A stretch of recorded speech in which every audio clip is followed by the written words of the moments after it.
Hello and welcome to a little bit of a video blog. You can see on my website a few other blogs around this area on enterprise and what enterprise education has become, but I thought I would do a little quick video one. It's sort of, I suppose, for the IEEC 2014. I can't be there this year. This is an unconference, unprovocation. No, it is a provocation. Anyway, it's an unconference thing. So basically, I've been talking and thinking about enterprise education in my blogs.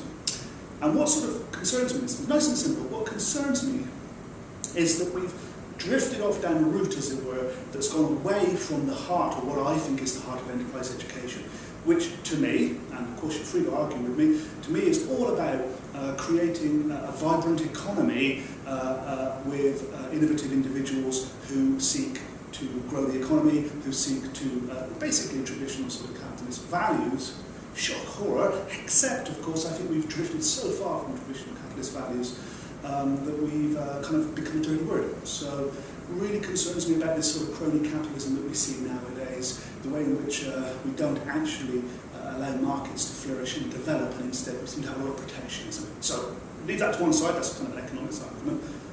What my big worry is really, really, really simple. To me, there's three little circles and they intersect. So what I think is we simply have kind of a little Venn diagram like this, and we have entrepreneurialism, we have enterprise, and we have employability.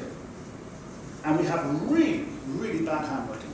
But entrepreneurialism, enterprise, and employability. Those three things are tied together, they are linked together, and there's a whole chunk in the middle here where they intersect. However, in our own enterprise education agenda, I fear, I worry, I'm concerned a little bit that what we've done, this incredibly laudable area, has kind of drifted across and taken over to an extent a lot of the narrative around what we're trying to do. So, we talk about developing students' confidence, working in groups, all those sorts of things, which is brilliant and really important from an employability point of view. What we call soft skills, the ones that students seem to hate doing, the ones that students don't want to do.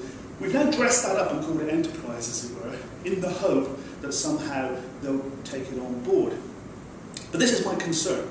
There's a very, very valuable thing called employability skills, and we need to work on that. To me, I've employed people myself in the past, that's all about attitude, it's all about aptitude, it's about the fact that being work ready. I mean, to me, living in Cornwall, so much of that is well exemplified by, like for example, the hospitality industry. So many young people could do with working in the hospitality industry in order to learn a bit of customer service, and I mean where it's done well, like the French do it. Customer service, that politeness, that attention to detail, those sorts of issues. That's the bit about the employability, the attitude bit, about value adding for both the company and for the consumer. So that's really important, and it's something that we definitely need to work on in this country. From an entrepreneurial point of view, to me, that's where the risk is, the creativity, the extremeness, if you like. And then, of course, the enterprise, well, there's the innovation, but possibly within companies, it's the innovation, it's the kind of creativity, an incredibly important area. But I feel that what we've done, sort of thing, is, to an extent, push this one on entrepreneurialism out a little bit, because it's really difficult to do in a university environment, in a college environment, entrepreneurialism is. Because we have to protect people from risk to such an extent that becomes almost irrelevant. So the risk-taking, the outside-the-box thinking, those sorts of areas are pushed out because of curricula. Okay, so we don't drift that one out. This one, we've chunked across and consumed a lot of the enterprise with it. So often it seems that what we get students to do is, rather straightforward sort of business ideas. Mostly relies on the fact that they're students. So we see students starting up little stalls, selling bakery goods, selling equipment, something along these lines, rather trivial sort of sales proposals, backed up by the fact that they're students. So most of their customers are doing sympathy purchases.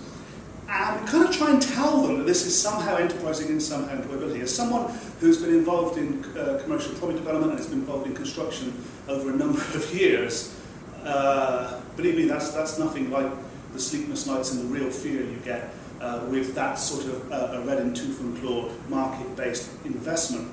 So actually, I think what we're doing is a disservice here. What we've done is we've taken a really important, really laudable theme of employability, drifted it across and consumed most of enterprise education with it, at the same time driving out entrepreneurialism because it's too difficult to deal with. Perhaps actually, let's get something straight here.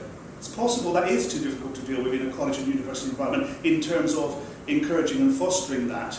So perhaps that is something that will always be on the fringe. What worries me is we have these two words. What I'd like to see personally perhaps is enterprising employability, and stop pretending that we're trying to start the next Apple or the next Google.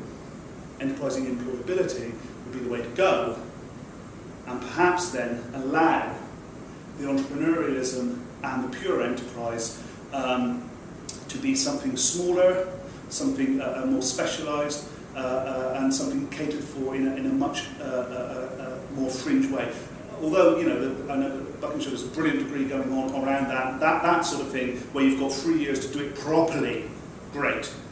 But if we're trying to do it piecemeal, trying to do it around the edges, I worry that all we end up doing is rather trivial business ideas, giving the students the impression that somehow that's how you run a business, or somehow that's how you are enterprising and employability. For those of you that have been in education a long time, it kind of is the same worry as when we get students to do small-scale empirical studies. You know, they've questionnaire 10 of their friends, and out of that, they somehow feel they've done empirical research. It's that sort of worry. We get them to sell a few cupcakes, and out of that, we give them the impression that that's how you run a business. So that's what worries me. We are doing a disservice to employability and enterprise by allowing them to merge into one without creating such a thing as enterprising employability. There's a challenge for you. Can we create a new thing called enterprising employability? Liven up employability studies, but at the same time, as it's please don't sell me any more cupcakes. There's a blog on that. Thank you for your time.